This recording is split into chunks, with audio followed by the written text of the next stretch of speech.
안녕하세요. 동행쌤입니다.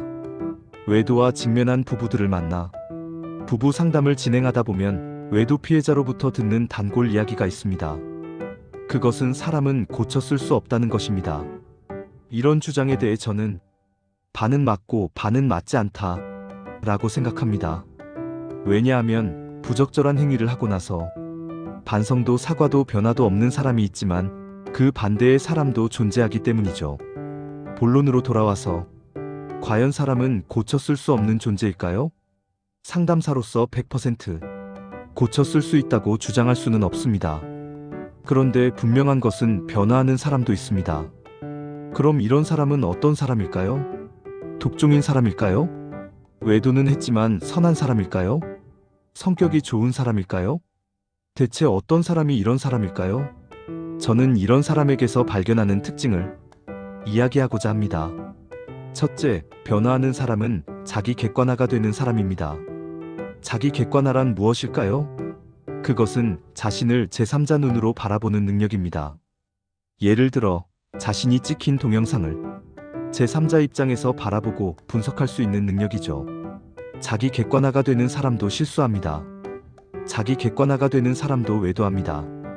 그런데 자기 객관화가 되는 사람은 그 실수와 외도에 대해 분석하고 이 실수와 외도를 성장과 성숙, 승화의 기회로 만들죠.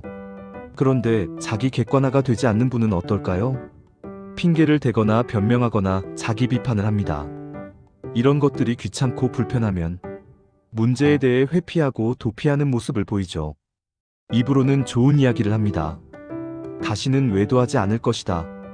다시는 외도하지 않을 자신이 있다. 다시 외도하면 이렇게 저렇게 해도 좋다. 등등. 그런데 자기 객관화가 되지 않는 분은 얼마 후 새로운 외도를 합니다. 왜냐하면 외도를 통한 보상과 이득을 체험한 상태에서 외도 유혹과 욕망이 꿈틀거릴 때 그것을 절제, 자제, 통제하지 못하기 때문이죠. 그리고 이런 말을 하기도 합니다. 이왕 버린 몸인데 뭐 누구나 외도하지 않나요? 이렇게 된 것이 다 배우자 때문이에요? 내가 술만 안 마셨어도 등등. 자신의 약점과 단점에 대한 분석과 성찰을 회피한 채 변화에 대한 동기부여는 없죠. 그러다 보니 사람은 고쳐 쓸 수 없다는 말을 듣게 됩니다. 자신만 망가지는 것이 아니라 주변에 있는 배우자, 자녀 등 가족에게 상처와 아픔을 주죠. 자기 객관화는 인문학적 소양과 함께 자기 객관화를 위한 배움과 익힘이 필요합니다. 한두 마디 말로 해결될 문제가 아니죠.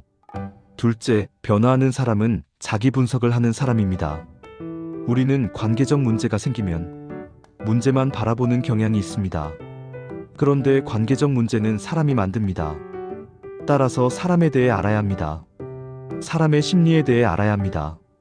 그 사람의 가치관과 신념에 대해 알아야 합니다. 그 사람이 어떻게 살아왔는지 알아야 합니다.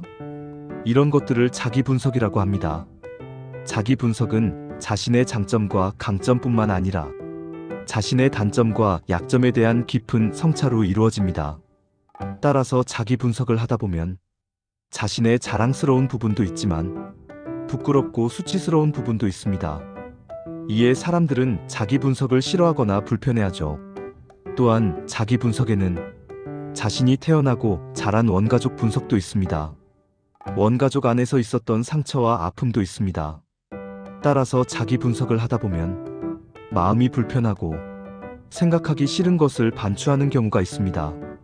이런 것이 심적으로 부담이 되죠. 그래서 상담 치료에서 자기 분석을 하다 보면 저항감이나 거부감으로 상담 치료 자체를 포기합니다. 왜냐하면 자기 분석을 통한 심리적 불편함이 존재하기 때문이죠. 그런데 이런 자기 분석이 이루어지지 않으면 변화도 되지 않지만 동일한 실수와 상처, 아픔이 반복됩니다. 왜냐하면 근본적인 분석과 치료가 되지 않았으니 동일한 실수와 상처, 아픔이 반복되는 것이죠. 그래서 대물림이란 것이 나옵니다.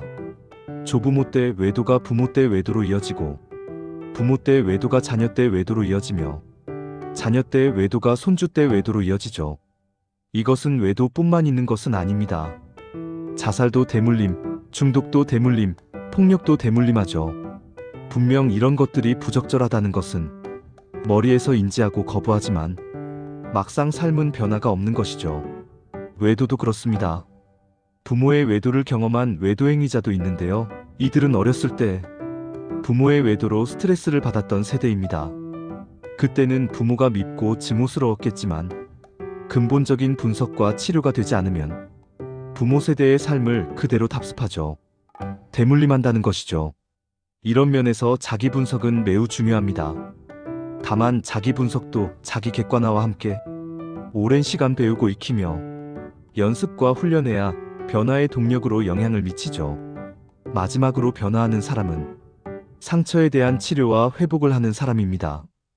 육체적 상처를 치료하지 않으면 재발하거나 후유장애가 발생하듯이 심리적, 정서적, 정신적, 관계적 상처를 치료하지 않고 그대로 방치하게 되면 후유증과 부작용이 생깁니다. 앞에서 이야기했듯이 부모의 외도를 경험한 세대가 그로 인한 상처를 방치하면 나중에 외도행위자가 되거나 외도 피해자가 됩니다. 부모의 외도를 직면하고 큰 상처를 받았을 것인데 이를 묵인하고 시간이 약이겠지 라며 방치한 결과 결혼 후 외도행위자가 되거나 외도 피해자가 되죠. 이런 경우를 저는 부부 상담에서 자주 봅니다. 부모의 외도를 경험한 세대에서 외도 사건이 벌어지는 경우가 흔하죠. 그리고 부모의 외도로 인하여 진행된 삶이 자녀 세대에서 그대로 답습하는 경우를 봅니다. 어떤 부부는 이혼을, 어떤 부부는 분거를, 어떤 부부는 한 집에 살지만 심리적 이혼을, 어떤 부부는 외도 후 폭력을 등등 심리적, 정서적, 정신적, 관계적 상처는 치료해야 합니다. 시간이 오래 걸리고 비용이 든다고 해서 회피, 도피, 거부, 저항을 하다 보면 이 상처는 다음 세대로 전이되거나 유전되죠. 진짜 불행은 이것이죠. 자기 세대에서 상처와 아픔을 단절하고 다음 세대에게 나은 삶을 물려주지 못하는 것이 불행 중 가장 불행한 것이라고 저는 생각합니다. 결론적으로 사람을 고쳐 쓸 수 있느냐는 있다, 없다, 의 문제가 아니라 어떻게 변화의 길을 가느냐에 따라 달라질 수 있습니다. 그리고 변화하는 사람을 보는 저로서는 적어도 절반 정도는 변화할 수 있다고 봅니다. 다만 앞에 언급한 자기 객관화, 자기 분석, 그리고 상처에 대한 치료와 회복이 담보되지 않으면 변화는 찾아오지 않고 사람은 고쳐 쓸 수 없다는 말에 매몰되면 삶은 불행 속에서 진행합니다. 외도는 도덕적, 윤리적 잣대가 아니더라도 부부 사이에 벌어지는 최악의 사건입니다. 이로 인한 상처와 아픔은 경험자 외에 알 수 없다고 하죠. 그럼에도 외도 직면 후 변화를 추구하고 새로운 삶을 살고자 하는 부부가 있다면 오늘 제가 말씀드린 것에 대해 깊이 생각해 보시길 바랍니다. 변화는 말로 되는 것이 아닙니다.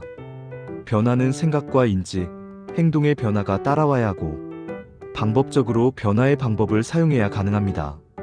그런데 방법적으로 잘 모르겠거나 방법적으로 어떻게 해야 할지 답답하다면 전문가와 상담해 보세요. 그리고 모르는 것은 배우고 배운 것은 익혀 변화의 동력으로 만드세요. 오늘 준비한 내용은 여기까지인데요. 도움이 되셨다면 좋아요 부탁합니다. 고맙습니다.